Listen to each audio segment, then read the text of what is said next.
changing how we think about the future of computing.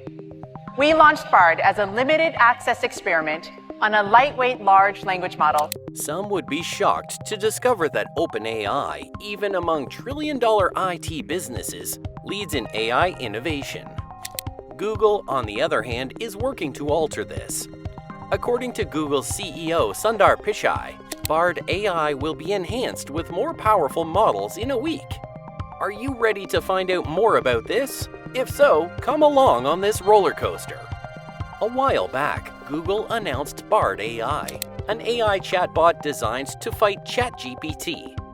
Although Bard AI competes with ChatGPT, the chatbot's wrong response caused an awkward situation for the business. As a result, the market value of the IT behemoth dropped by $100 billion. Bard's unsuccessful demo in February 2023 sparked criticism, and Google CEO Eric Schmidt formally addressed the issue. CEO Sundar Pichai assured listeners that Bard would soon be updated to a more competent Pathways language model in a Google interview with the New York Times Hard Fork podcast once. According to Pichai, PaLM, a language model that was just released, is more comprehensive in scope and more suited to handle activities like logical reasoning and code challenges. Bard is now utilizing a quick and effective variation of LaMDA. PaLM's update will include new features, including enhanced mathematical thinking and problem-solving skills. Pichai recognized that the company's careful approach to AI development was the cause of Bard's faults. He said that he had discussed the idea with Larry Page and Sergey Brin, the other two co-founders of Google, and that it was crucial to hold off on releasing a more advanced model until they were prepared to handle it effectively. Despite the failures, Pichai is still positive about the AI's future and possible advantages. But he underlined the significance of anticipating and adjusting to the dangers imposed by the rapid development of AI. On March 21, 2023, in the US and the UK, Bard was made available to the general public, although it has gotten less attention than OpenAI's ChatGPT and Microsoft's Bing AI chatbot. You might wonder how Bard differs from Google Search, which employs AI to comprehend spoken language and power technologies like Google Lens and Google Assistant. Bard's ability to converse and respond to inquiries is the key. Bard is, to state it simply, a generative AI. This is the umbrella term for content-generating AI models like ChatGPT and DALL-E.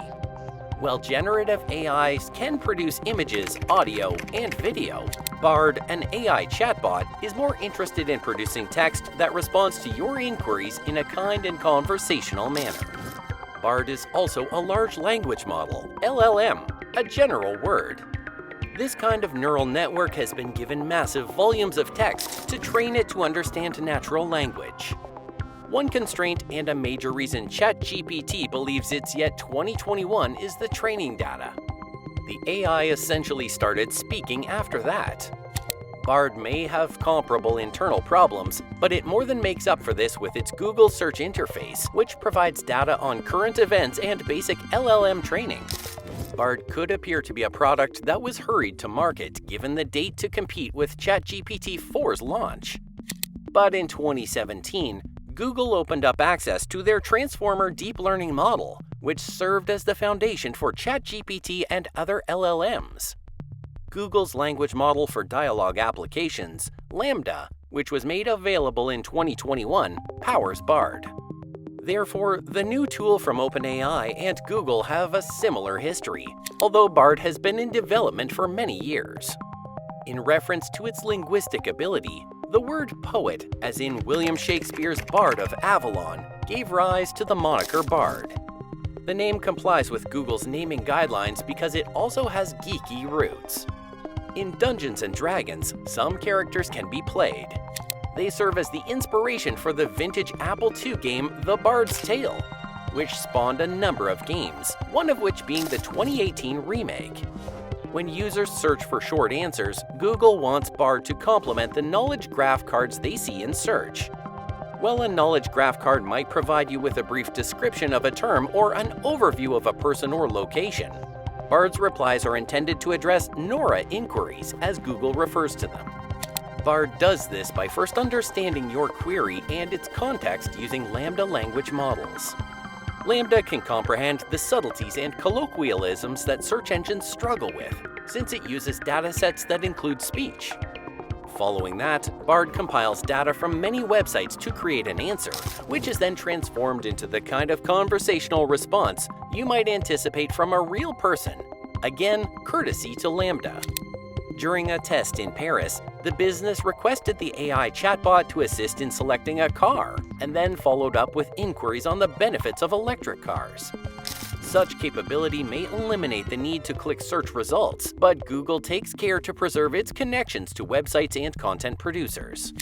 Prabhakar Raghavan, a senior vice president, stated that, as we scale these new generative AI features in our search results, we continue to prioritize the process that will allow us to send valuable traffic to a wide range of creators and support a healthy open web.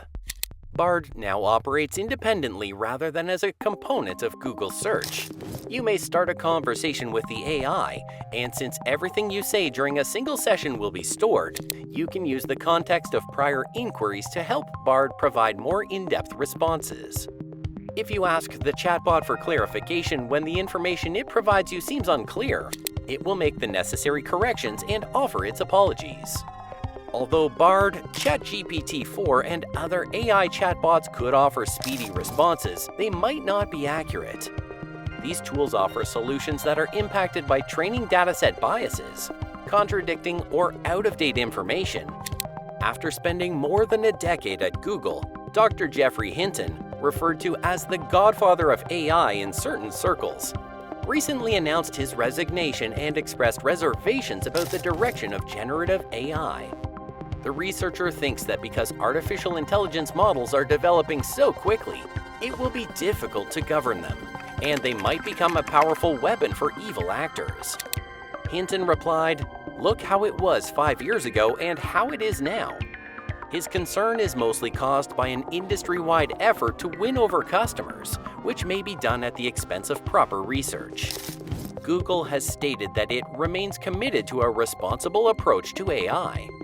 Despite this, Hinton seems to believe that although Google had been a proper steward of the technology up until recently, it's crucial to handle any issues and difficulties that could emerge as conversational AI develops.